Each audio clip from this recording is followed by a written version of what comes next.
Hey nerds, join us on Discord and hit that subscribe button. By the grace of the light, I'm Ceallach. Flynn. Zika. Thessaly. Oma. And I'm your DM, Seth. Welcome to Venture Forth.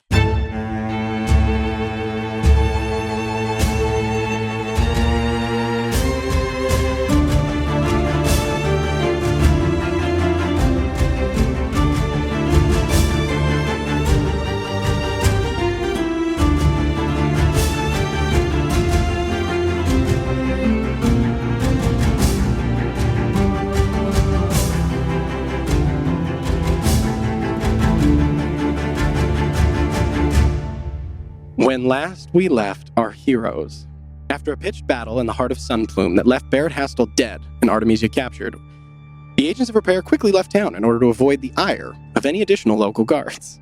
But it wasn't long into their trek into the raging woods, headed towards the monastery, that the group realized the logistical quandary they found themselves in.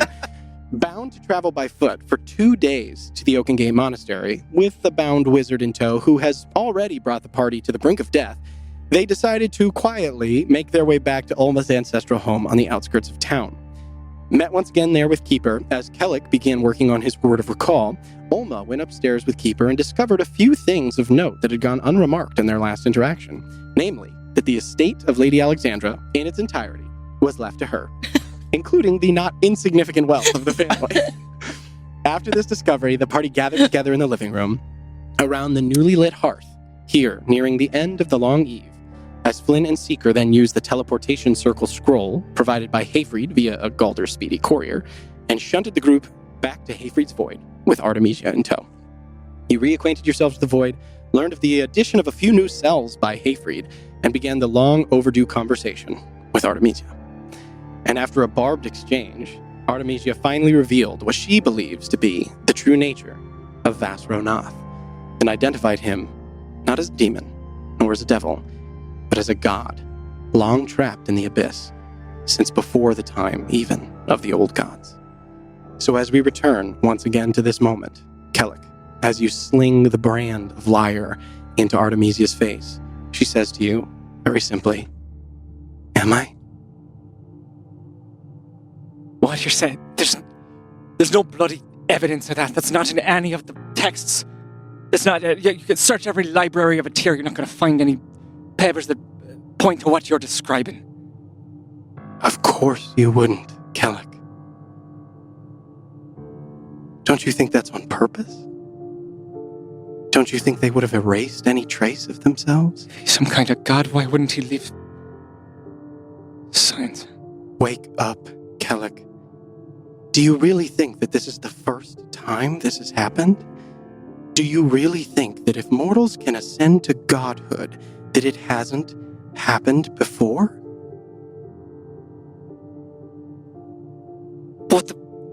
Why does no one remember who the new gods were? Why does no one remember their names? Why does no one remember that a mere 31 years ago, a group of mortals ascended to the high mountain, and not one person in all of Elbor remembers who they were? Think. Because they became gods, that's because of the nature of divinity. And what happened to the old gods before them? There was no gods before the old gods. That's why they're the old gods. They created Elbor. From the ashes of a world that was already here.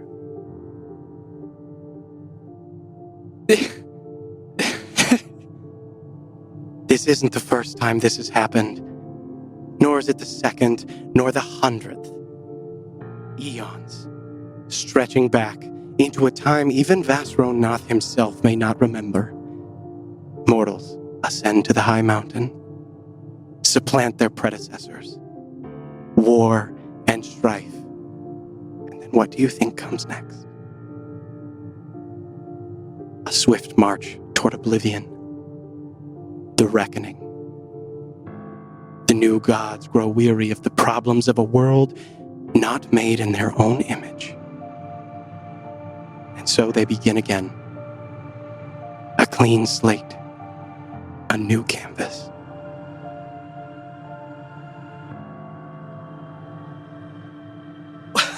What you're describing is madness. The gods created the world as it is. Did they? We resemble them. They made us in their image. There's nothing beyond that.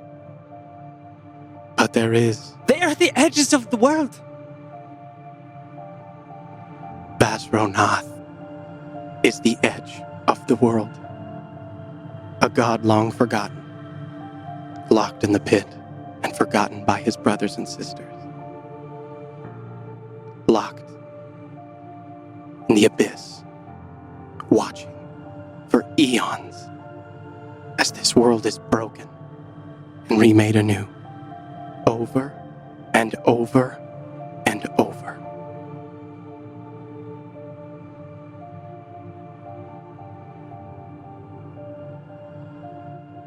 If what your vile tongue is stating is any shredded truth to it, then what do you hope to accomplish by what I can only see is a repetition of the cycle just in your preferred God's way. The gods receive their power from us. We are the ones who grant them their divinity. Without us, their divine power fades. It is why every time the gods must create the world anew. Without us to worship, their power is finite. It runs dry, used up, until they fade into oblivion. But Fomir still has the power to save you. That power is waning, and you know it. Every day, their power lessens.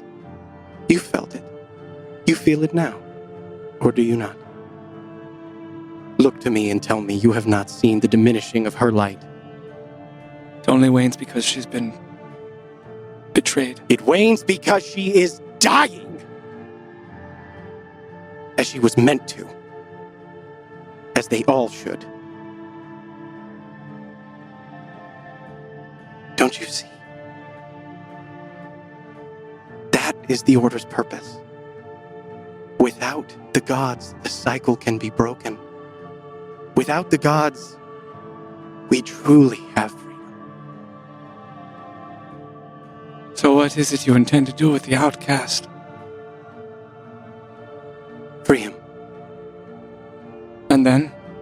He has given us his own promise.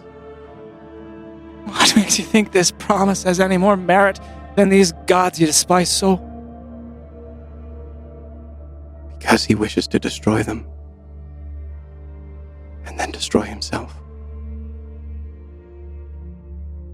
He longs for an end. Can you imagine? Eons, time immemorial, trapped, bound by people who once professed to love you and to call you a brother? Forsaken and left to madness? He wants an end. A break in the cycle. To be embraced by the void. And no pain no more. Only when all of the faith in all of the world is dried up and withered can we all truly be free. You know it. I can see it in your face. Even now, the seeds of doubt worm their way in. And that is all he needs. Your solution costs us more than faith. Famir's light is magical.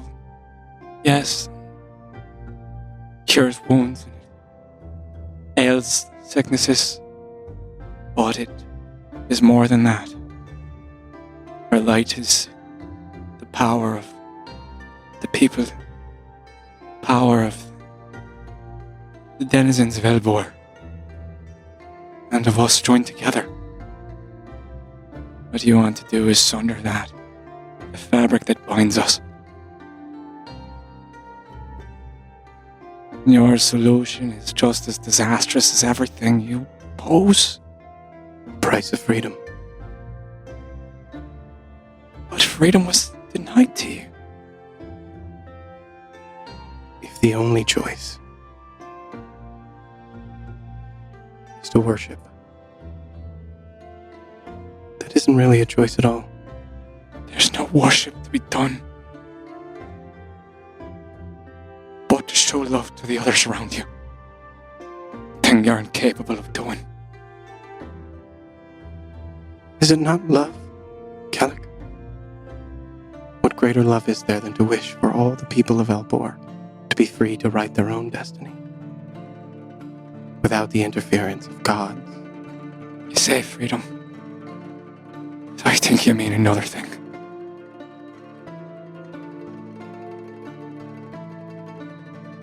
In whichever case, you will never be free. And I...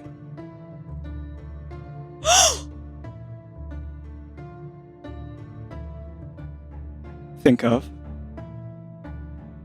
my father telling me stories as I went to sleep. I will think of moments sitting around the table in Hayfried's Void, sharing mushroom soup. I will think of the look in my father's eyes whenever I asked him about my mother. I will think of the smell of the temples and barns I built all over Ondale whenever I was preparing for a crop to be nourished. And I will think of the way Thessaly's eyes light up when she's angry.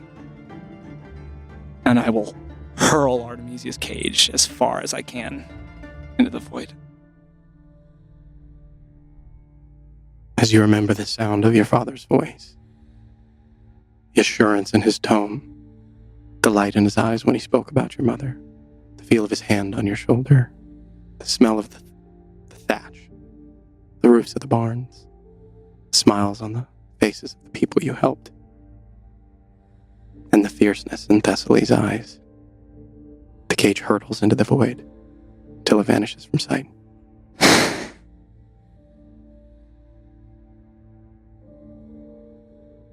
And may you be damned for all eternity.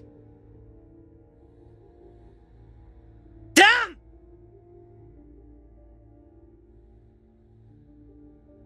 I just look at Ceallach and I look around at everybody and I look at Thessaly and I don't think we're Have back. we come back? I think Have we it's come back in yet? two, right? It's me and you. It's just you guys, because Yeah. Seeker and I are. Oh, really?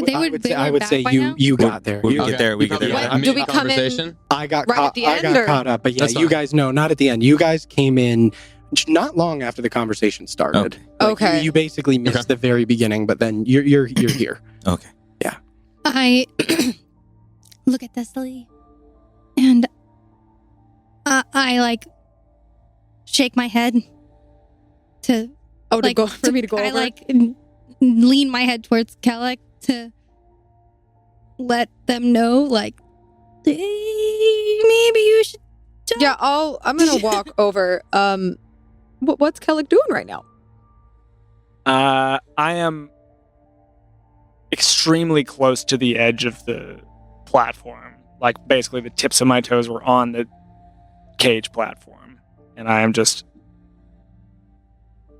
fuming at the edge of this precipice. I'm gonna walk. I'll match your feet, just kind of your stance, and I'm just gonna give you my company and stay quiet for a couple moments. I don't really know what to say. I'm gonna start with a question. What did you do to her? I look out to where, like, the direction I threw the cage. I don't know. Oh, I thought I would just move it. You know, I was thinking sort of where the dragon is out there. so you I think I got a little carried away. decided on the executioner path then? I think she's alive out there. All right.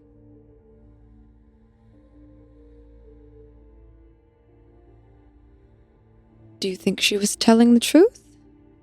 No. Ceallach. No, of course, Tessely, no. There's no... It doesn't make any sense. What do you... We need to find the source of whatever dark magic the new gods must have used in order to create this aberration. That's... I can't believe I haven't been looking at it that way. It's impossible. It makes sense. It's nearly impossible to dethrone the gods, so there's something else afoot there. Ceallach, There's no way.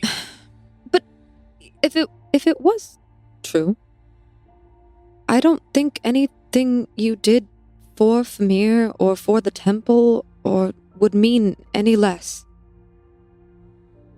It would be just as good. It would be just as brave and just as selfless. It would still mean something. It would still mean everything.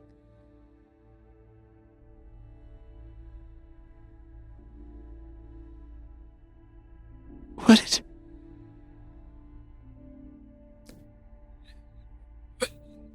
It does to me.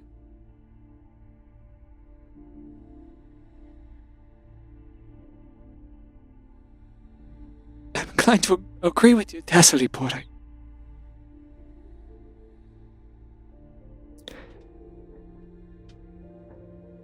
the light is to reflect on everything. There's not places where it doesn't go. And if there are, then... Well, what's in those places? We can find that out. And if there are people there who need help, we'll help them. Just like we've been doing, just like you've always done.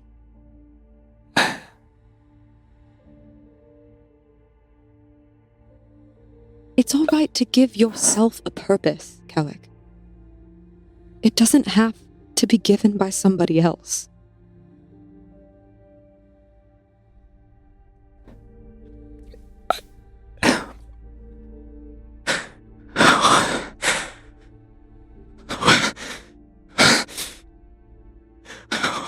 What am I, Tessely? Am I keeper? Am I some piece of machinery commissioned by some ancient being to carry out some maintenance of hedges?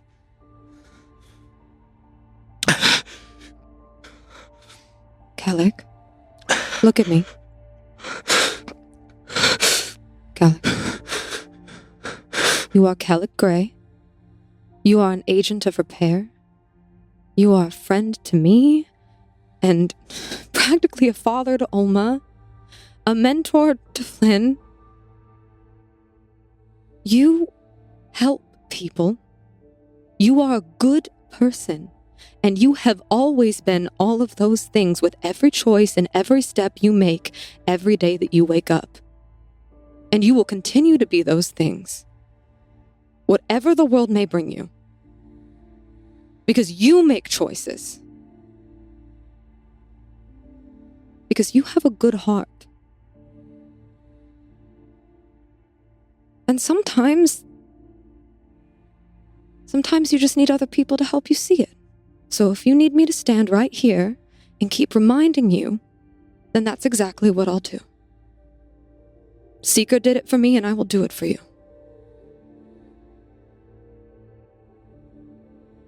I just raise my hands up, palms up to the void. I feel so empty. It might feel that way for a while. But you have a lot of people who love you and count on you. You don't have to feel empty.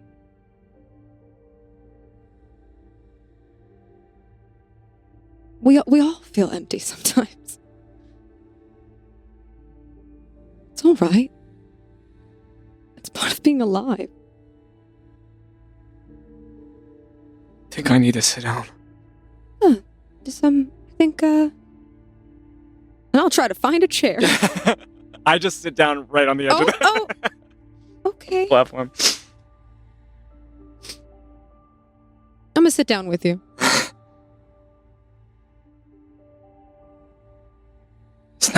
It's not true, Thessaly. It can't be true. Maybe it's not true. Maybe it's not. But She has to be lying. It doesn't.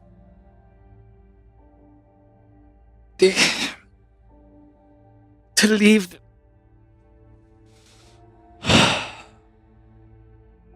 You don't have to believe what she says. I want you to know that you matter. No matter what. Thank you. Should I make you some tea this time?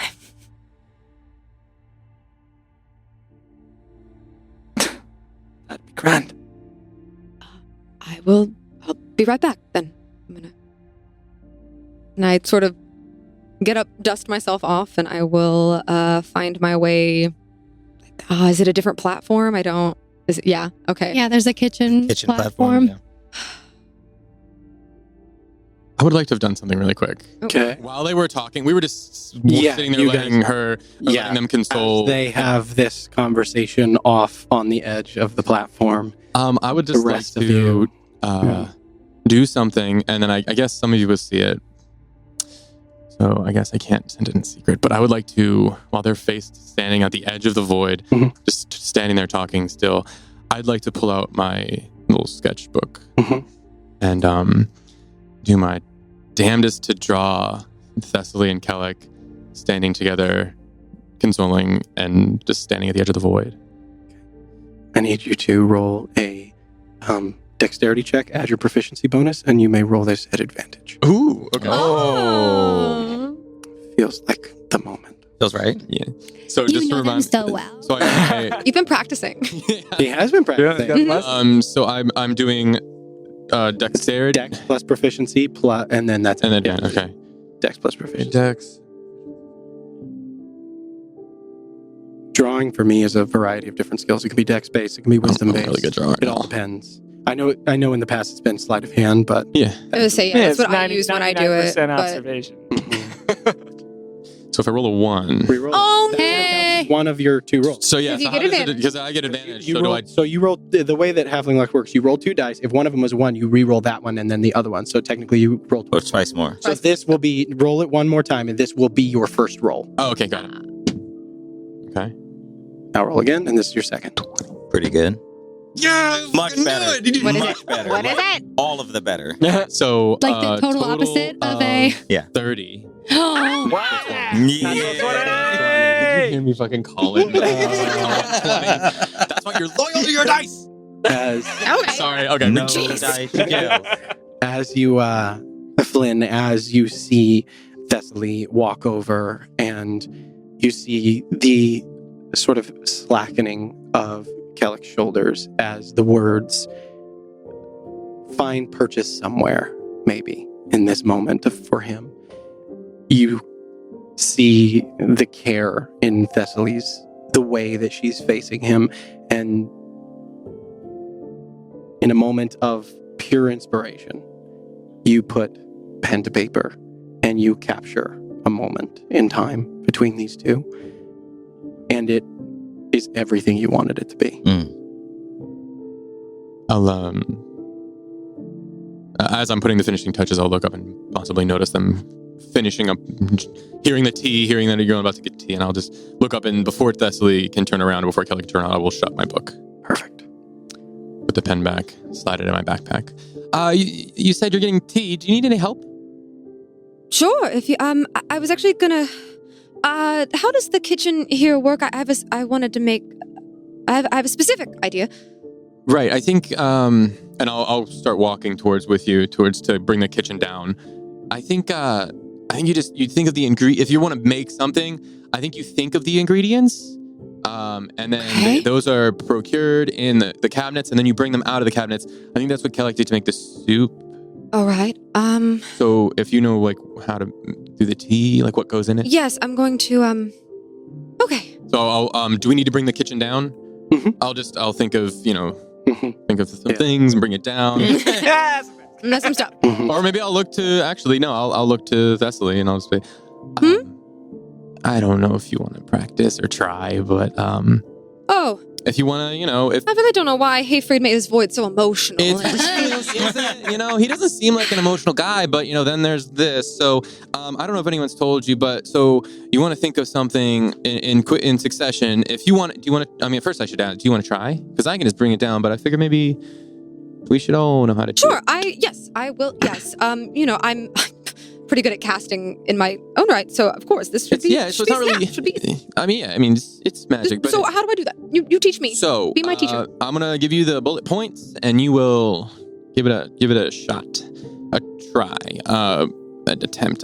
So the first thing you want to think about, and just like when you do this, it's really important to close your eyes and just really just slow your breathing, calm down, and just really focus on one emotion. Okay. Okay. Do we hear him doing this? I yell out to Thessaly, childhood, love, loss, petrichor, passion. Yeah, right. Well, it's not that simple. I mean, it is actually that simple. You just okay. So hearing that from Olma, I will still follow Flynn's instructions and close my eyes and kind of take a deep breath. But hearing them in succession,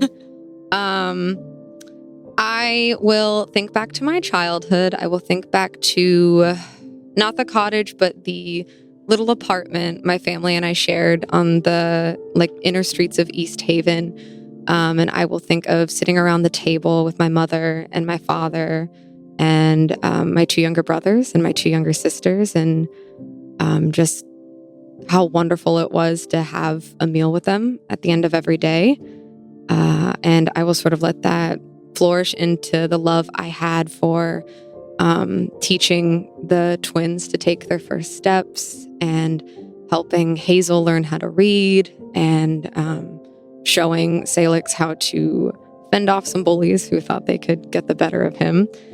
And then I will picture my parents' graves in the cemetery of East Haven, where I know that they rest now.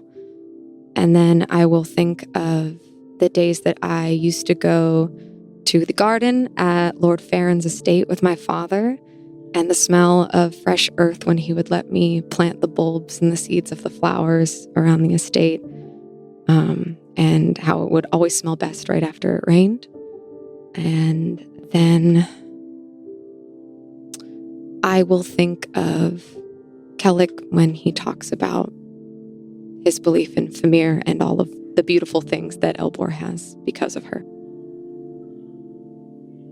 You remember back to the feeling of being around the table, surrounded by your parents and your 4 siblings, watching all of them grow and interact and laugh, and the simple joy of sharing a meal with the people you love.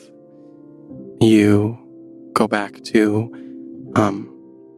the pride of the skills that you were able to teach your younger siblings and the responsibility you felt as their oldest sister and the stewardship that you had over all of them. You remember the intensification and the immense weight of that, knowing that it was your job now, that your parents were gone. and the burden you had to shoulder. And then you remember walking around the grounds of the estate, how beautiful they were. The hedges all neatly trimmed, all the flower gardens, the birds, the sound of the fountain in the center, the smell of every spring when you plant the bulbs. And then you remember the sound of Ceallach's voice. And the platform comes to you. Good job. Yes. Gosh, Hayfried's so gruff, and I feel like Yeah, I know, right? It doesn't really I make kind of put a sense. finger to my eye and I'm like blink a little bit. Is it here? No, I You want to okay? go. I'm fine. I want to Okay, go into all the right. kitchen. Right. Okay. Anyway, yeah. So, Ridiculous. cabinet. Okay. All right. Cabinet's over here, and I will. I love the idea of like, as you close your eyes, just like like his voice just Right. fading into the back as you focus on all these Yeah. things. But the bridge of the stones make the bridge Yeah. between platforms. As Flynn leads the way to the kitchen. I will lead the way to the kitchen. I will point. So these are the cabinets. So basically, I think you just I don't know. I think I've got just the thing in mind. just think about the stuff, and then we'll open. Okay. And I will close my eyes one more time and take another deep breath. And I will think to, I will reflect on another memory of each day that my father, when he was feeling like he particularly missed my mother, or she wasn't feeling well, or just because he loved her, sometimes he would bring home tea rose petals and he would make her favorite tea. And those are the petals that I imagine to make this tea. As you imagine them and you close your eyes, you kind of hear this subtle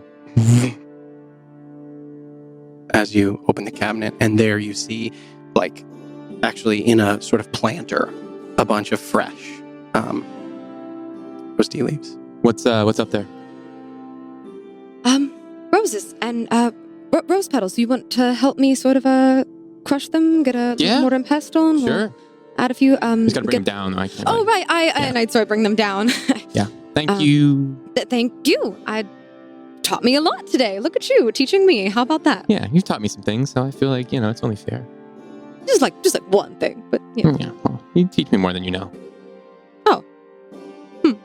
Anyway, and I look for little mortar, pestle, something the tools to use It this. doesn't take you long. Okay. This kitchen is stocked. Okay, cool. So So we don't have to think of tools. It's just like we just no, think those of are the stuff those are present ingredients that don't We need to keep. think of, okay. Those need to be summoned. All right, well, let's But get to most of work. the tools you need are already Yeah. present. As you both begin crushing up the tea leaves and creating the tea, I would love to come back to Oma and Seeker, find out what they're doing.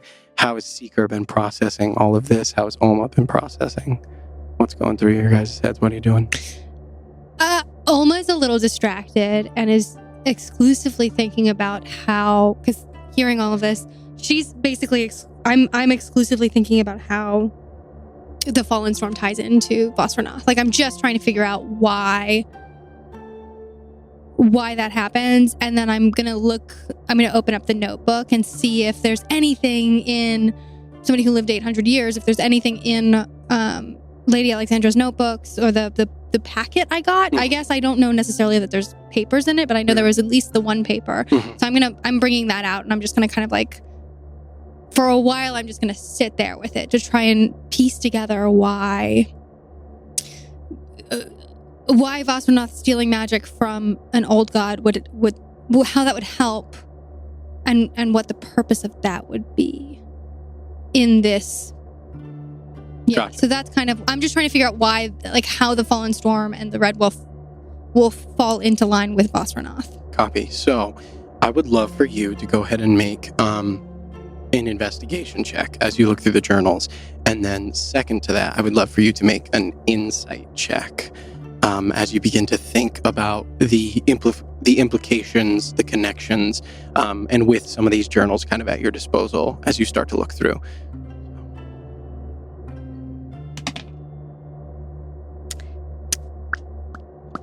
You guys count it if it lands out? Yeah, we Yep, do. we do, as long as it's not cocked. So the first one, investigation, Mm-hmm. is going to be a 4. I'm real distracted. Okay. But maybe it's because I'm thinking insightfully. There you go. Yes. Find out. So insightful. Let's find out. Using a different part of your brain. Using a different part of my brain. Ooh. That part is very active. Oh my god. That part is incredible. Okay. 25. Let's go. Big money, finally. You begin to look through the journals, Alma. Like you're trying to study and you're trying to read the words and you're trying to use whatever you can to kind of piece things together. But it gets overwhelming. There's so much information. There's so many passages. There's so many different perspectives between, your grandmother, your great grandmother, like all of the different journals and things that you have. And suddenly everything just kind of fades, and you're not even looking at it anymore. You're reading it, but you're not paying attention. And then you start pondering that question: why? Like, why steal a piece of a god's power? Why the fallen storm? Why attack Primordia? And then you remember Primordia was the one place on the material plane where people could go and talk to the gods. And anything that could cut off that connection, lessen the faith, destroy the faith maybe, that seems like a pretty good move if you want to remove or harm the faith in the gods, if that's your ultimate goal. So I'm to take that to say they thought that the only way the Red Wolf cult, the cult of the Red Wolf, the Order of the Red Wolf thought that the only way to destroy such a holy site would be to have like holy power and basically nuke it.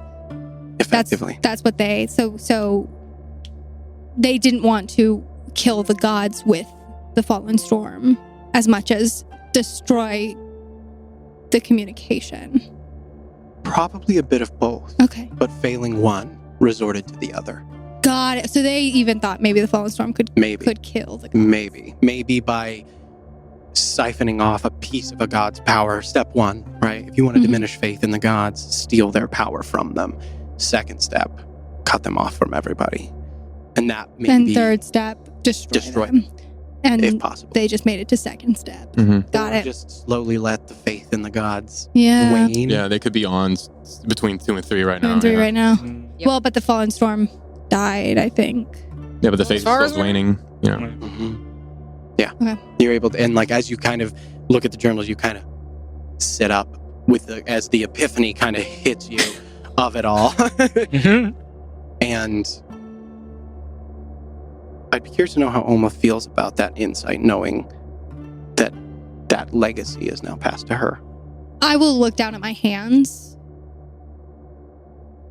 and for the first time in a long time, close my eyes and meditate to try to tap into the wild magic that flows through my veins as I try to process whether or not I actually think that I have that kind of power, the power that could do something like that. As you begin to sit down, you close your eyes, you focus on your breathing. It all started with the breath. You hear the monks and just nattering at you constantly. It all starts with the breath. You sit down and you remember the rote sort of sayings that they would say. And you hear, just very, very faintly, someone settle beside you. Do you peek open an eye? Yeah. See Brim sitting next to you. Oh. Meditating with you. Sorry, not Loris. And wordlessly just... I settle into to his breath to breathe with him. Make a wisdom check at advantage for me. Ooh. Spicy. A spicy wisdom A spicy wisdom. Spiciest of wisdom checks. Wow. Wow. It's extra Gone spicy. forever like a Wow. snake. He's gone. Too hot to handle. Lost.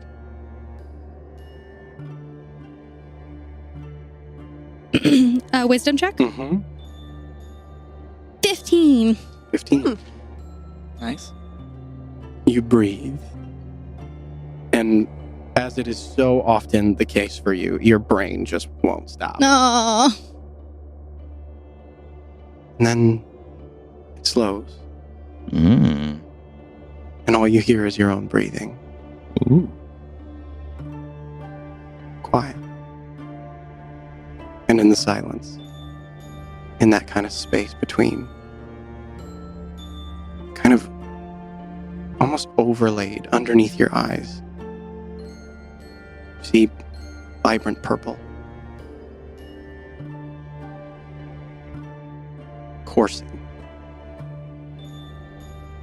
You settle into your body, you can feel it. Feel your fingertips tingle. Your hands begin to coalesce something. And you feel there's something there, right at the edge. You just reach out and grab it. I'm going to reach out.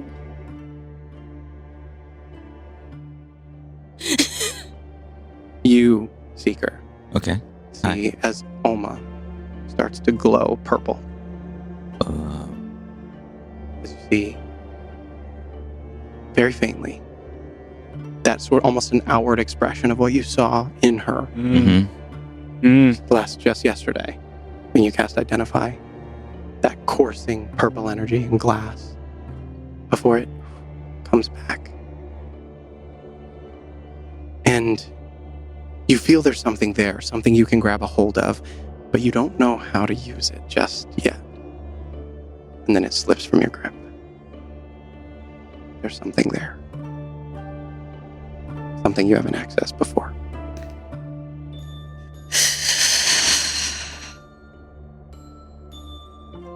Okay. Stab. Icy. A chatty. That was a spicy Yeah, I wisdom just check. settled with that. Yeah. But in that kind of loss, Mm-hmm. the calm kind of remains Mm-hmm. if you choose for it to. Mm-hmm. I do. You settle in until eventually your brain kicks back in and you open your eyes. And for a brief moment, you saw. Just like, thanks, Brim. How do you feel? Empty? He smiles. Good. Yeah. But it's all coming back now. I mean, I can feel it now in the brain and the... It's a journey. Yeah. Frustrating one. Yeah. You'll figure it out. Eventually, maybe. Or I'll die. Don't we all? Yeah. Well, maybe not you.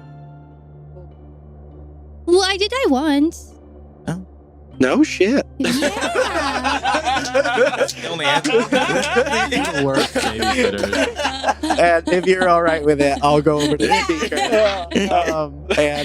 And Seeker, during whatever you're doing in this moment, you do see that brief sort of flare of something.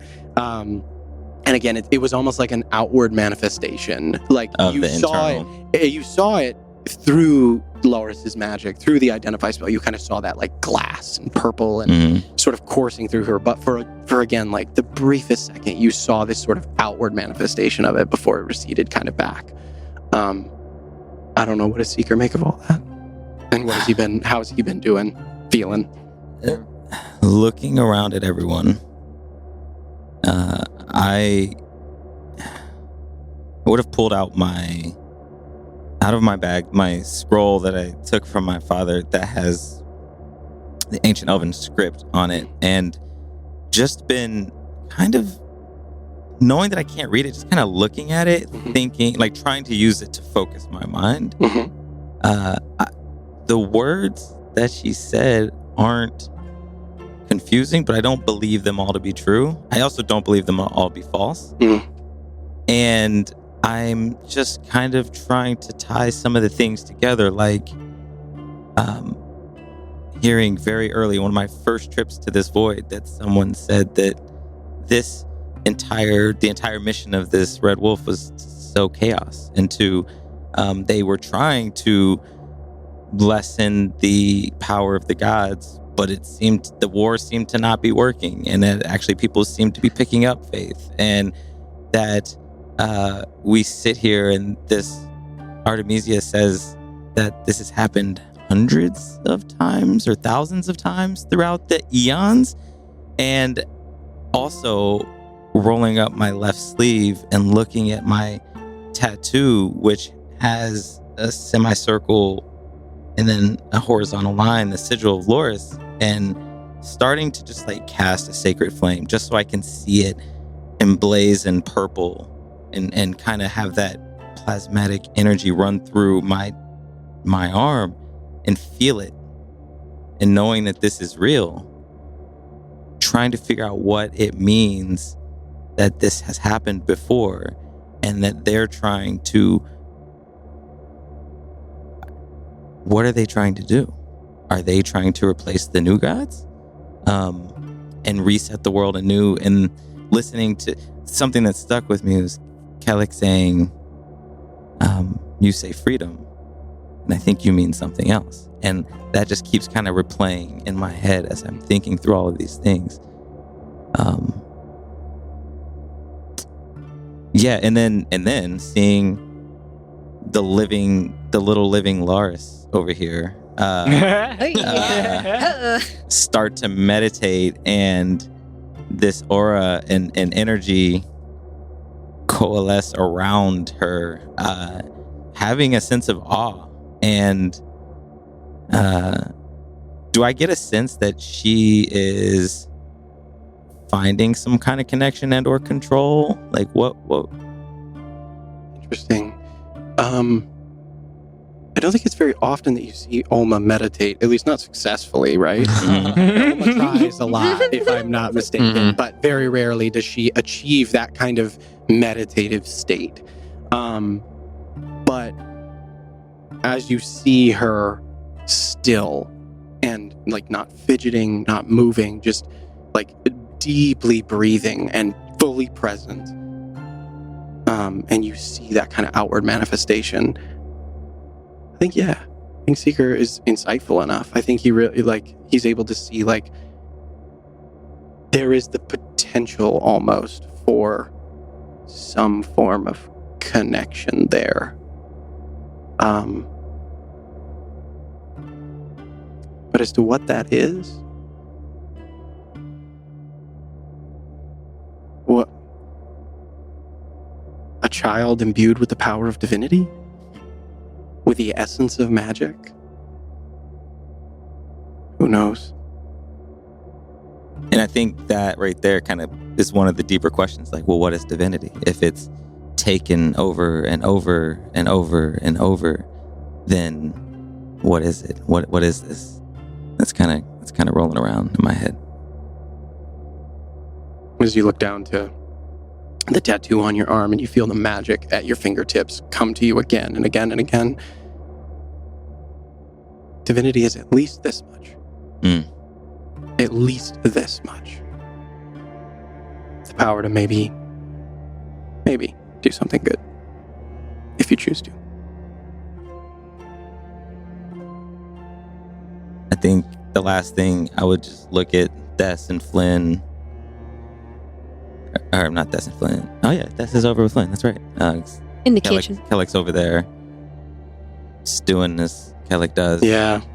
Look at Olma, now Brim. I think just kind of a smile. Smiles on my face as I look at everybody here. And as the two of you rather finish making the tea, you return. Give the tea to Ceallach, however you do that. I have, while I was stewing, I have taken the bandage off of my arm, dropped it into the abyss, and I've just taken a stick of incense from my bag, and I've just been lighting it on my arm on the places where the embers are poking through, just sort of like absently, just like testing the heat of it. And that's what I've been doing. Not creepy at all. Totally fine. Totally normal. Yeah, no, he's feeling good. He's doing well. He wraps that thing, unwraps it all the time. Definitely never Casual. done that. Oh, so it's. I want to ask a question and not be rude. I have tea first. I have this is for you, and I pass All right, Ceallach a flick cup. the incense into the abyss also. Take the tea. It's, I used to make it with my father. He would make it for my mother. So Oh, enjoy. that's... Thank you, that's... And I take a sip. I've never had anything like that. That's quite nice. It's a rose petal tea. It's actually how I got my middle name because my father would always bring home. Your arm's on fire.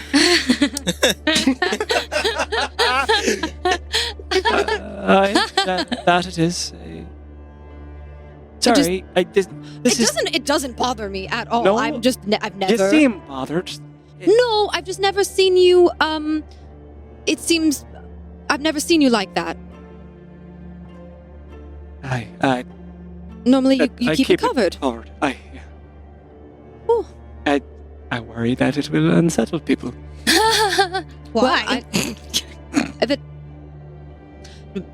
maybe an intrusive question. If I touch it, will it set me on fire? If I don't think so. You were burning incense in it. Well, yes, but it's kind of, if you look closely, there's flesh, and then there's the cracks between the flesh, and that's where you'll burn yourself. That's where it's I kind of reach out and go, let me. I'll put my hand on his arm, I allow it. and then I'm actually gonna like weirdly. I'm like, does it? And I get my fingers a little closer to like where it's like hotter. Does it feel like actual flame? Oh yeah. It feels like Way his to go. arm is literally like made of fire Yeah, you at feel points. heat coming off of it. When I kind of Oh, does she? y'all suck. And Leave them alone. I'm not doing this. and as your hand gets close, you feel a little nauseous. It was a bad idea. Oh, I forgot how Zachriel doesn't like me. I wish I understood why, but to be honest, I understand less than ever. Welcome to the club. We can understand less together if it makes you feel any better. Doesn't. I'm sorry. It's all right. I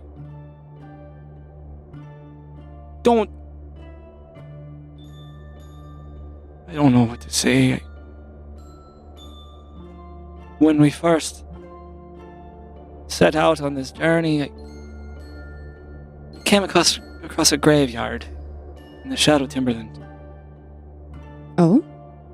We were closing, well, Shria's commune was besieged by literal shadows that were driving people mad. And, well, we were able to sort out that it was caused by this tomb that had been cracked open that happened to be the resting place of the Red Wolf. His crypt was cursed in such a way that when his crown was removed, it released these pernicious shadows. And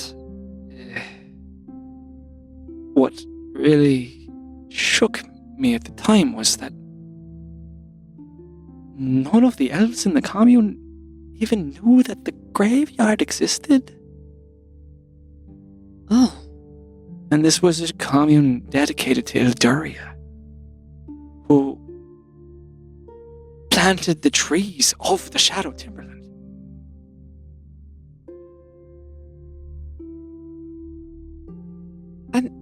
As you've said, even gods have limits.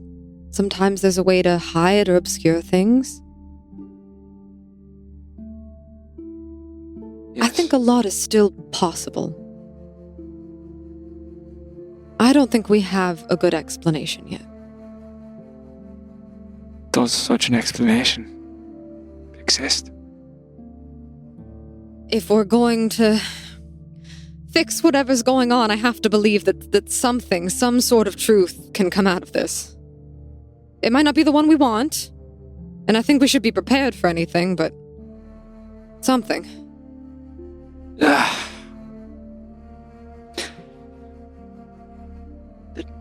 difference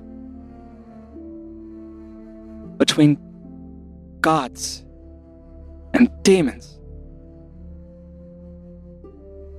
is that the gods created us.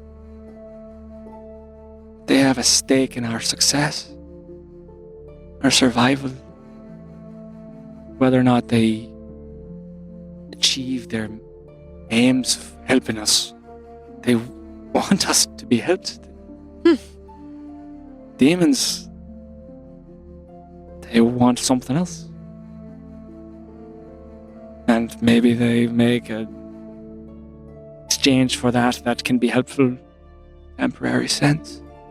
Like in the Underdark. You think this is still true? I want that to be true. The thing that troubles me about Flynn's search for power is that so often those that seek power are doing so out of selfishness and wanting to control others. I thought that the gods were independent of that pursuit because they always had it. But if that's not the case, well, I see darkness below me. And I look down into the abyss. I look up. I see darkness above me. What do you see here? What do you see in front of you?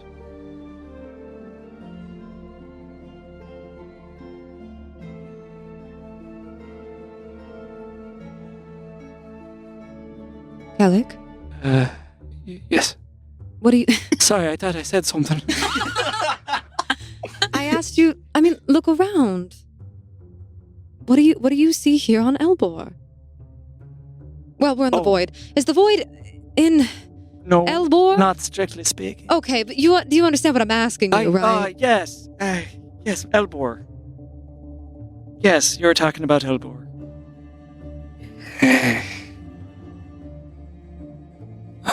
I don't know why. I told Artemisia that Vermeer was more than just Vermeer because she exists in all things. In the way that your eyes are reflecting the light right now. Even if Vermeer were to be killed, gone forever, I would still feel that as her grace. She's in the light. She's in... Your belief is in the light and in all the things that the light creates. And if it doesn't dwindle, even when she's gone, then your belief wouldn't dwindle and the good of it wouldn't go away. There's something worth fighting for right there. Aye.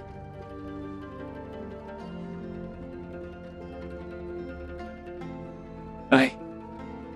Do you actually like the tea, or did you say that to save my feelings? I haven't made it in a long time. Well, I was kind of nervous. I've never had it, so I don't know how you like it. So, but Okay, but do you like it? Like, I'm asking you your opinion. yes, I think you may know this about me, Tesla. My palate is not exactly the most delicate. No, but I wanted to ask anyway. I think it's, but it's nice that you made something so personal. Whenever my mother didn't feel well, or she had to take care of a lot of children, so my father would just come home when she had a bad day, or sometimes just because, So I thought you seemed down, and you made me tea. And that helped. So, it's just, I'm not good with words, Ceallach. So this is me trying. You're doing great. Good. I'm Just glad you're here.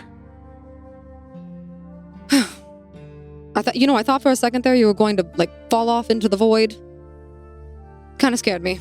So I'm glad you're still here, too. I thought I was going to have to fly after you and catch you. I wouldn't put you through the indignity. I'd catch you. I'd do it. And I guarantee I'd look pretty graceful doing it. Oh, I have no doubt. The wings are They're spectacular. There was something they told me I might get when I was younger, and I never. It's kind of incredible. That's beautiful. Thank you. And I will sip my own tea. Hey. It just begs so many questions. But it's almost like, these lords and ladies of the nations of Elbor. Is it so different than that at a certain point? Gods exchanging who sits atop the high mountain. Except that their progeny becomes... well, it gets wings. Oh. Oof. I've thought of myself as disconnected for so long that I guess... I don't like that at all. Why not? Well, I mean... when you've been... abandoned for so long, you don't really want to think of yourself as... reliant or... sort of... I didn't do anything for the gods. Or anything because of them. If anything, I did it in spite of them and without them because... well, they were supposed to be there, and then they weren't. So I had to make do. So I don't like the idea of having to be beholden to someone who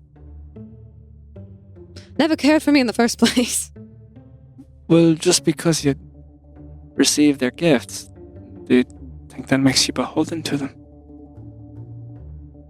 They've given you them despite you never caring for it, right?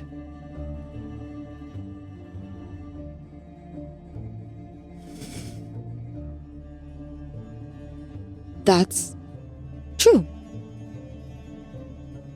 So I think no need to feel any sort of way about it.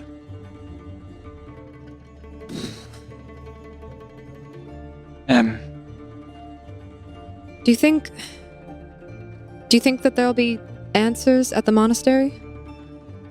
Answers for Ulma, I think. Well, if Ulma's connected to Loris, do you think there might be answers in there for you too, or I don't even know what answers for I'm looking us for. as what to do about all of this?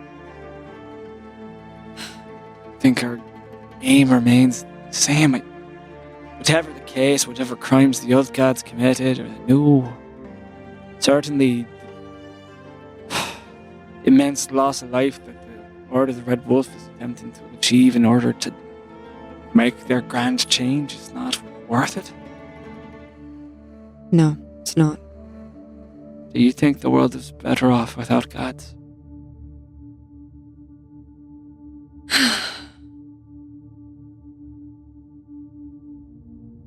I don't know. On my angriest days, I do. But I also, not unlike you, grew up with the belief that they are intrinsically tied to everything. And I'm not willing to... so tired of this war and of death and everything that comes with it. And so whatever stops that, I will do. That means that Famir and Fenra and Loris have to stay on their thrones, then fine, they can have them. I just want peace. For a little while, I thought about if the new gods could do it, then so could I. It was a fleeting notion, quickly dispelled by horns on Flynn's head. Caught a little bit of hubris there, did you? Well, no, just if I couldn't have Famir, then I may as well represent her. In as great a sense as I could. I don't know. I've done surgery, and I've used magic to heal it, and one is way easier than the other. So I think that the world's better off for having them. But not if we spend all of our time killing each other over them. Why? No. You do wear me down, though, Thessaly. Oh, You and Secret both. I don't know. I don't want to be in your club. I like believing. Ceallach, for what it's worth, I don't like not believing in them. I wanted to believe in them for so long. And I got tired of waiting. I lost too much waiting on them. So if there's some good that they can do and they can fix this, all of this, then I'll believe in that. They have to show me they can do it. Because they've spent almost 31 years showing me that they can't. Or that they won't, which is worse. Gosh, it would be nice to believe in something other than what I can do with my own two hands. Then that's a reason to persist in of itself. I think so. I'd like to help them earn your belief. If that makes any sense. Certainly. Will you tell me someday? What happened? What do you mean? Well, on the day you made your oath.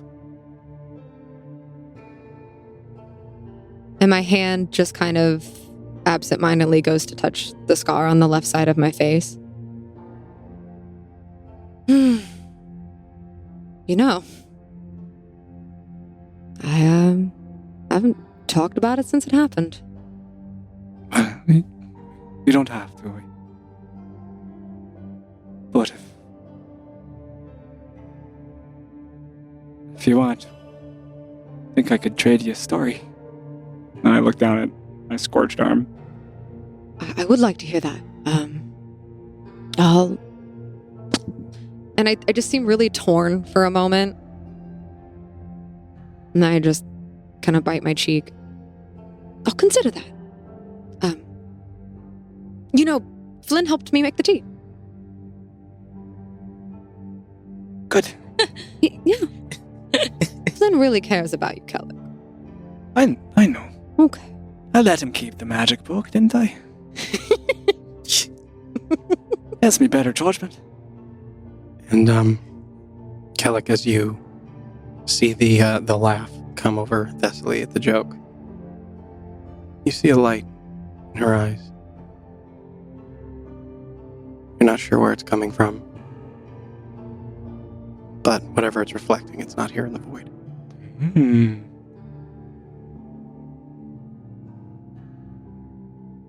I lean over into Brim while they're talking, and when Thessaly brings up the monastery and maybe them having ideas, I turn to Brim and I say, "Do you think Elder Thorn is really old? Do you think she You don't think she knows anything from before the gods were gods? Or like if that was even a thing? She's ancient, but and she's not that old. But maybe she's heard stuff? I mean, just to know if it was possible, even, right? I don't know, maybe I'll keep reading through Lady Alexandra's books because maybe they have something there. I don't know, but it doesn't make any sense. Because all of those books were after, like the Order of the Red Wolf was after the outcast was already imprisoned, which would have been after they took power. But I don't know, maybe something's there. Maybe somebody remembers something. I don't know. Maybe Master Riven has books about it. Could be. Master Riven, there's a lot of books at the monastery. Though, I mean, we're talking ancient history. Thousands and thousands of years. I'm not sure, Oma. Like 14,000 years. And then some.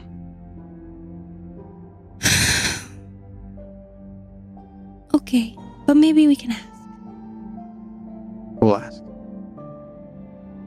Say, how long has that been going on? And Brim just nods over to the two of them. I had him roll a little insight check a little while ago. It depends on what you mean by that. They're just so awkward. It's like... Well, you have to understand, we don't really have any privacy. And we haven't had any privacy for a really, really long time. Like, you see in the very corner that those, like, series of beds? That's usually where we sleep. And they're all together. And even when we go to hotels, we all stay together and we all eat together. So, if there ever was gonna be a thing, I think they probably should talk about it, but they can't talk about it alone. So Because you're never alone? we're never alone. We're always together. That sounds like my nightmare. But maybe it's been like months and we're just always together. That's even worse. Yeah. I don't mind it, but I think some people probably would like some privacy. But I don't know. We have my home now and we can probably each have our own room. And maybe that means that there'll be more privacy and people can have... I don't know, I've never had my own bedroom, but I feel like you can put personal things in there and they can be private and you don't have to, like, you could keep a journal and you could keep it in your bedroom and nobody has to see it. And you can also have private conversations that no one wants to have with other people when you have a house. Well, So maybe soon it'll be a thing. I don't think it's a thing yet. well, the good news is you have a house now. So maybe they And you can have have a private room. conversations now. Still weird to me that the youngest member of the group is the property owner, but Yeah, it's valid. It's kind of cool. it is really cool. Well, I mean, not cool because it's inherited. So, I mean, I would hope that everybody else's parents were still alive so that they couldn't inherit a house. Sometimes our parents do what's best for us. Mhm. Even if it means that the only things they can leave us aren't them.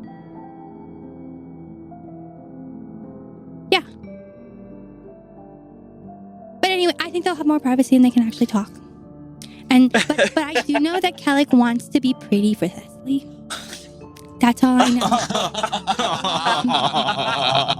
Brim has the knowing smile of an adult. Yeah. I think, correct me if I'm wrong, but I think Brim sees that sort of hesitancy in Olma when she's like, yeah. But he's not going to push. Mhm. He just kind of looks at you and then you guys move on to lighter topics of conversation. As you all, after these sort of disparate conversations and moments, you all kind of find your way together again, unless there was anything else anybody wanted to do. Yeah. Yep. Okay. Lenny I mean, Bellini Bobini. I'll come down from the kitchen with 2 mugs and I'll just kind of Figure I brought you some tea. Is it like a beer tea? No, it's like this stuff that Desley made. I think it's from their past or something. I don't know. It's from the past. It's from. I I would have mentioned to you that like I used to make this tea with my father. Mm. If you, yeah. It tastes kind of weird, but I mean, have you had it before? I don't know. like it's It roses. tastes like a flower. Oh, it tastes like a flower. Yeah. I mean, anyway, it's not bad. It's warm. I'd probably drink it before I go to bed. Sit down next to Seeker and just like look off at Ceallach and Desley talking. What do you think they're talking about? I wonder. Yeah, no, it's hard to tell. But They're sitting pretty close. this is what I was bringing up earlier. Yeah, I remember. I don't know if I told you, but when I was after the fight, like they spent a long time healing each other. Like a little too long, and I was fine, but like they didn't even look over to see if I was okay. Like they were just like locked in. So, I mean,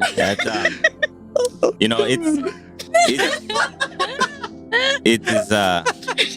I'm used to Ceallach like being the one to step up and protect Oma because she's kind of the young. Right. But it's weird when it's Des. Right. And he has this silly grin, which is like creepy. He's kind of a creepy guy, but we like him for that. No, we don't. I'm not saying I don't like him. I'm just saying that this is very. It's different. I mean, I know he's going through a lot, so maybe it's just like a consoling thing. But like, I don't know. It's like. Anyway, do you like? While I was making tea, I was thinking, like, about what Armesia said, and I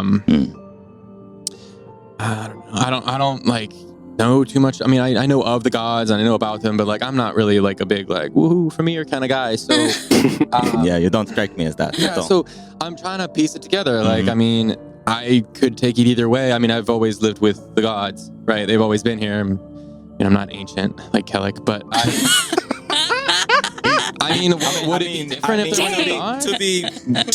To be fair, he's not that old. He's I think Seeker's older than him too. Yeah, Seeker's older than Ceallach. Yeah. He's older. He's not.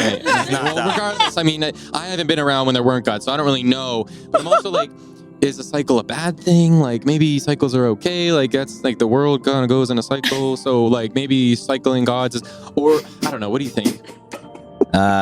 Maybe it's the tea. You sure there's no beer in the tea? Oh, you want to go get beer instead? Yes. Let's go do that. Walk up, grab some beer. I'll think of really nice dark like stout that we can sip on. Oh yeah. I'll hand him one of those. Much better. Okay. I don't know. I don't know if cycles are bad, but it's all we know. Well, I'm also thinking like, what if we? I don't know. I mean, I'm not one to be able to really convince anyone of anything I've found. But what if we try and convince the gods to stop the cycle? Wait, maybe we don't have to like. You convince people. You convinced us to do things. Kind of. Sometimes. And you convinced point at my head, but then I point at your head. You kind of talked your way into that. Yeah, well, that wasn't really a convincing. That was kind of just like an acceptance kind of thing that I kind of had to do. You did sign. Yeah, you did sign. Okay. Either that or we died. You know, like I no, understand. I'm not. Look, remember, I'm not mad at you. Just next time. Anyway, it's very defensive, you know, this thing, horns that I have. Yeah, I mean, I'm curious. Like, what if? I mean, do you think the gods want to destroy the world? Maybe if we can convince them. I mean, Ceallach seems to know him pretty well. He's got two helping him out. Like, maybe he can convince them to just like chill the fuck out, you know? And then we won't have to do the cycle again. That's just what I'm thinking. I don't know.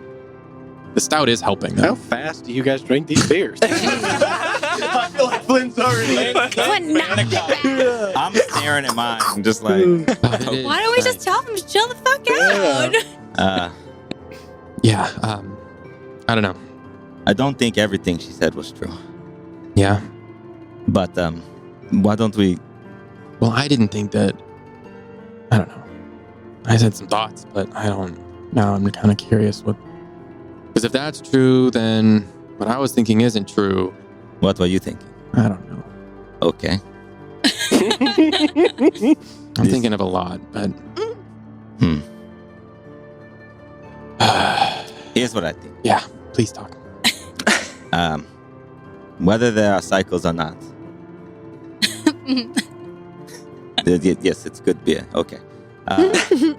Whether there are cycles or not, we are here now, and we are dealing with the newest of new gods, and then the old gods. Depending on what you believe. Right. And some of us have power from them, others from other stuff, and we have what we have. But what we have is us, right? So we should keep trying to do good, and we'll figure out what's needed, what's not, and we'll do their best to save the world. Right, that seems like super vague though. So like, if we just keep doing our thing and then the gods still end the world and do the reset, like, it doesn't really matter what we do. Well, We have to stop the reset or do the reset or clear the world so Vostranath can take over. But I don't really trust the guy. Well, we don't know who wants to reset the world. It could be the new gods, but it could be Artemisia and her people. So it seems like maybe we have to convince the new gods because they're the ones that are more powerful. Hey, like, don't blow the world up. But then it seems like maybe the old gods are still there. Wait, this is good beer. I have a better idea. Yeah? We become the new gods. Well, see that... saying a lot. But I like where your head's at. I'm just saying. I am thinking, though, what if we convince the old Then and we can make our own cycle of nothing. Right, just but I mean, like, who's flowers. say that once we get to that point, our minds don't change and we start thinking, like, well, let's just reset it. I think that's the problem. So I think what we need to do is we need to make the new gods and the old gods friends, because the old gods have the experience and the new gods have the power. So maybe if we combine the two, they won't reset the world. And then they can take care of the chained guy. Right, they could probably just blow him up. That's an idea. We should tell everyone what we're Another thinking. beer first. Okay, yes. Okay. We get good ideas when we drink. You need more of this. Said We'll have another beer. every person drinking ever. Awesome. You guys Yeah, I mean, go why don't the gods just blow up a person that they could have already blown up? Well, Yeah, yeah. because Like, they why can lock them totally away? blow them Nobody up. ever thought Oh of my that. God. We're geniuses. Yeah, why lock them up if you can just blow them up? You know? I love it. Then here we go. Done. But Campaign over. guys, I figured it all. Listen. Yeah. We know what to do. So you guys go back to the kitchen, grab another round of Yeah, beers. we're just sipping. And as we move into the evening, I mean, what else? Or as this kind of, you guys are conversating, Brim and Olma have their conversation. Your conversation kind of naturally comes to an end. You guys all eventually come together. You two with your beers, you two with your teas, and Olma and Brim together. Is it getting to be like it's dinner time now? Like we've been here. There's been a lot of emotion Yeah, in here. it's getting on probably at this Yeah. point like 6 or 7 in the evening, probably. Okay. Like what you would consider evening time. Yeah, Obviously, time is so weird right Yeah, I now. think we're like off Yeah. schedule right now, but Yeah. honestly, with all that, I Yeah. probably could take a nap. Yeah. Do you guys think maybe we could go back to my house and have dinner and maybe go to sleep and then start our trek in the morning? All right. That actually sounds really nice. Yeah. Then That way we have our own bedrooms and we don't have this giant sea of beds and we can have real food instead of void food. And I don't know, it could be nice. I mean, it sounds pretty good here. Huh? what? It sounds pretty The good stout. here. The stout. Sorry. Oh. Just learn your speech a little there, Flynn. I'm Drinks. fine. It's okay. Like, Don't teleport drunk. I'm not. Oh, do we? I Seeker trying to gauge how sober he is and coming to the realization that we need him You to can. teleport us back. I don't think we need them. I can do it. Oh, You thank need me. Goodness. Oh. But if you do look from my eyes, they're like just barely peeking over a mug, and I'm like, Yeah. Seeker. Hmm. How many beers have you had? one and some change. That sounds right. Is Seeker a lightweight? Oh, very much. Okay. They're also pretty big beers. Like they're like big mugs. And I have And the it's same been, size. and it's been a while since I've Yeah. eaten and Flynn looks had like a he's got a drink. We have not in his eaten in a while, hands. I will say. Definitely a lightweight. Yeah. I kind of reach out, just give Seeker a little pat on the shoulder. I think it's time to put the mug down, buddy. I think we're gonna go back to Olma's house. I'll take that. As you do that, Flynn. Nah. whoa. Hi. Thank you. And I take Flynn's mug too. And as you're reaching over, I like Fine. boop your nose with my finger and a little purple pulse of energy as I give you a vigilant blessing. So you have advantage on the next initiative thing we do. That's for you. Don't use it all in one place, okay? Boop, boop, boop, boop. You're you might have silly. to, though. Thank you. You're welcome. And I will put the mugs back to the kitchen and sort of go. All right. Do we want to spend the night at your house, right, Ulma? Yes. Yeah, we can all pick our bedrooms. Ooh. Oh, lovely. I mean, you don't have to live there with me if you don't want to, but you could have like a guest bedroom, I guess. Sure, we can. Do you want us to live? I thought you meant for the night. We could pick our bedrooms. Yeah, that's what I meant. Is that? Wait, what? I run back to like the kitchen real quick, and like I just want to think of like a pot with like flowers in it. Okay, I take them, I put them in my bag. Awesome. Then I come back. All right. Do you have flowers in your bag? What kind of flowers? Like a wildflower variety, varietal of some white ones, some yellow ones, some pink ones. Very not available during the long Eves. So, Yeah, that's true. Which begs the question: where the hell did these come from? But hey, We're in Elbor, magic. is it not Right. cold? Right. Magic. But yes, you find the flowers. They are safely secured in the bag. And you all make the final tidings or what have you here within Hayfried's Void as you all gather around Ceallach. Goodbye, dragon. Goodbye, I'm sheep. Just completing rewrapping my arm in a fresh bandage, and I would like to leave a quick letter to Hayfried. Mm-hmm. Thank you for the beer. P.S. Sorry for the new guest. She's not nice. Bye. AOR.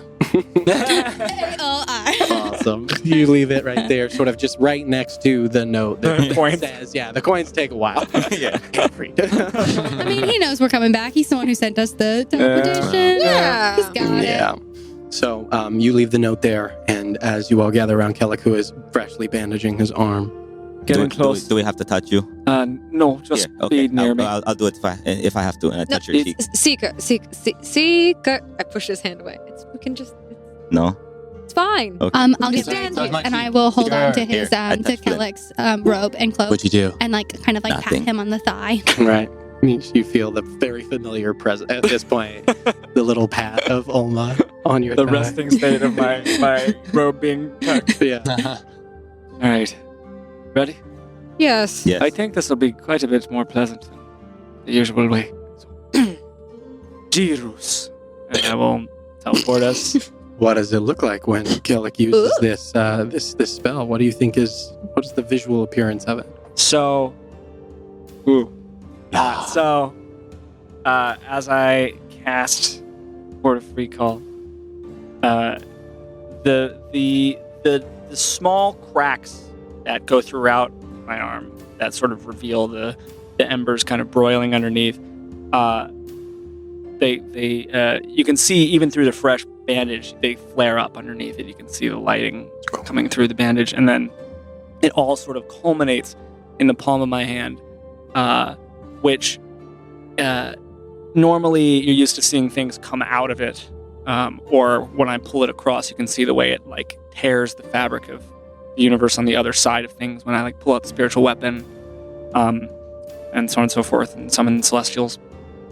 But this time, as it begins to boil over with these simmering embers that come out as these silvery blue things and then explode into little fires, time and space seems to sort of warp around my palm as all of us sort of twist inward into the center of my palm. Ooh, And we're so little. and when we appear in the other space, it begins to. My hand is the first thing to sort of appear from the other side of this reality. Awesome. As we all kind of spill outward from with a billowing explosion is maybe too strong a word, but just a poof of just smoke and embers and debris as we materialize. Awesome. Oh. And with that, sort of these embers and the flames sort of encompass all of you and then fade. Do they sort of fade into the aether when they're done? They don't They actually don't singe, right? rest. They It's don't land. The moment they're basically exposed to like oxygen, if you will, they are evaporated inside of it. Perfect. Just flicker into nothing. And as the sort of last fading light of the embers fades, you all find yourselves once again within Alma's living room. That worked perfectly. Worked good. Were we in your hand? I don't know. Can I be in my own hand? Oh no. We were definitely somewhere close to Zachriel. I'm gonna need to sit down. Oh, I'm so sorry. Me too. As Tess goes to sit down, I'll just run over. Hey, when someone gets a new home, and then you give them, what would you call that? Like Like a house warming gift. is that what the okay? Yeah. Yes. Okay, yeah. Why? Hold on. And I will take the flowers out of my bag, and I will walk over to Alma and bend down. So you have a new home, and this is to make it warm. So I think it's like a gift for you and your home. Do you put them in the fire? No, that's No, don't do that. Well, but he says it's to make the home warm. that's more Ceallach's thing. This is for you to put on the something, like on the top of maybe. It's like a decoration. Makes the house look pretty. Yes. Oh, that's very nice of you. I heard that sometimes people do that. Yeah. Where should I put it? Wherever you want. Whatever you want, it's your house. Somewhere where light touches them. Usually, flowers need light to grow. Oh, there's no light right now. Oh, I didn't think about that. Well, there will be soon. Right. Hopefully, there'll be. Well, where would you put them if this was your house? Is there how many windows are in the living room? I guess is there a windowsill that faces the east? So there are many windows throughout the house. The house has a really beautiful wraparound porch, but most of the windows are currently boarded up. But there are definitely east-facing windows. As a matter of fact, the kitchen is what faces east. Okay. So as you walk in there, above you see like a white porcelain, like big trough sink. Right above it, there is like a sort of one of those things. It's like a what's the word I'm looking for? Like an inlet, that sticks out of Like the a house. planter's box. Yeah, like a planter's almost. box, Yeah. exactly. That is basically all, for the most part, all glass. And it looks like, you can see from this vantage point, you can see kind of like the raging woods, kind of the edge of them curling around from sort of the from the western side up coming up from the south and the west, as they kind of wrap around. But you see out east, kind of as the forest goes more into the rolling sort of hills that are to the north of Sunplume. This looks like it might have even been used for such a thing. Oh, okay. And I walk up to it and I put the flowers there, and I push them in. Yeah, you put them up there. And I will, if there is I'm trying to think what there would be. Wait, are there any objects on this sill currently?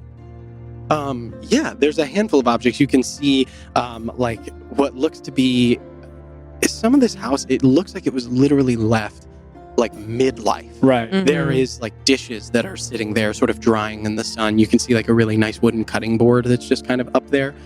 You can see what looks like a small soap dish with a bar of soap that is just covered in dust. You see a little, it looks like Keeper hasn't gotten to this kitchen yet. Let's speed it up. Yeah, One hasn't been that long. And you can actually hear him clonking around upstairs when you guys get there.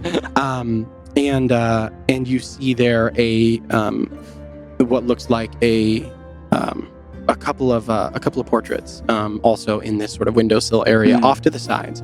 And Oma, as you put the flowers there, you can see there are two. One of what appear to be the older couple that you saw out in the woods, but when they were younger. And they're holding a baby in their arms. And you gather that this is probably your mother in their arms. And you see another portrait off to the right of your mother as a young girl. And there's a pretty strong resemblance to you. I'm gonna just tap the picture of Alma's mother. Standing novice, and I'll cast light on it to accompany this little vase of flowers, at least for a little while. And as you guys do that, you hear as Keeper comes down the stairs and sees the placement of the flowers. Wondrous. Hello. Welcome back, everyone. Hi, Keeper. Hello, Hi. Keeper.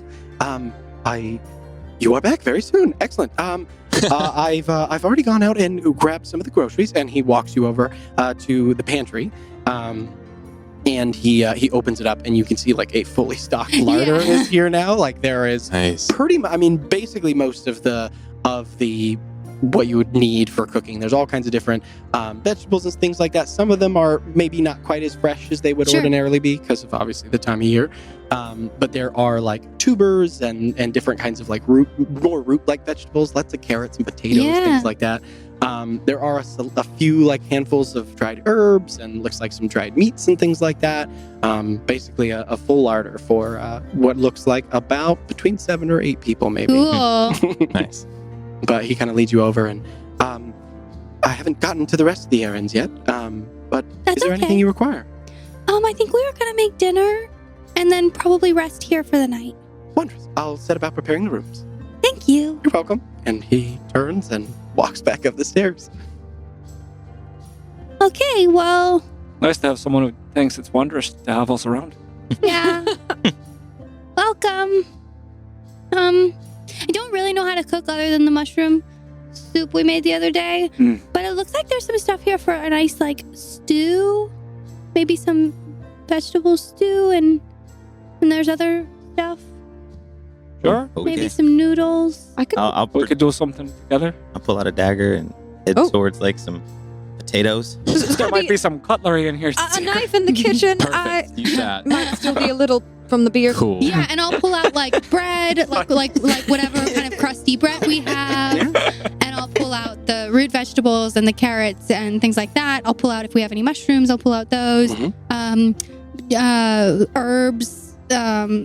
Check the faucet. There's water in the faucet. Maybe like some butter. Flour to thicken things, just a couple of different items from the thing. Is if there's any kind of like dried grains, I'll pull those too, maybe to put those in the stew. Yeah. And make a nice hearty, Yeah. like heavy duty, warm. As you're sort of like looking around, Alma, you remember your time spent with Rosie, Yeah. the cook from the monastery, and all of the things that she would grab when preparing food, and that's what kind of leads you to like grab all of these things, and you recognize all the ingredients. You're like, oh, I remember how to do this. And like the longer I do it, the more it kind of kicks back in. Yeah, and because I'd have always imagined that Alma, correct me if I'm wrong, but like helped her out sometimes. Oh yeah. because that's what you spent time because with. Alma would hang out with Rosie and just chat, and then Rosie would casually be like, oh, and then do this, Go and grab then like this. go do this. So. Yeah. So I think, maybe it's surprising to the rest of you to see Alma so deftly move through the kitchen. But eventually all the ingredients are gathered, all things are prepared, potatoes are peeled with way more elaborate knives than necessary, but that's great. Very adroitly too. I may have dueled one. There you go. But yeah, over the course of the next sort of hour or so, you all gather the ingredients and cook together your first meal in your new home. I think that is where we will go ahead and pick up next time. Yeah, so nice. That's very nice. Well, that has been today's episode. Thank you all so much for watching. I hope you enjoyed it as much as we did playing it. We thank you very much, and goodbye, nerds. Goodbye, nerds. Hey nerds, Rebecca here. If you're enjoying Venture Forth, please like, follow, and subscribe on whatever platform you're using, and make sure to tell your friends. If you're interested in going the extra mile, please check out our Patreon link in our description to support the show and get access to exclusive bonus content. Bye, nerds.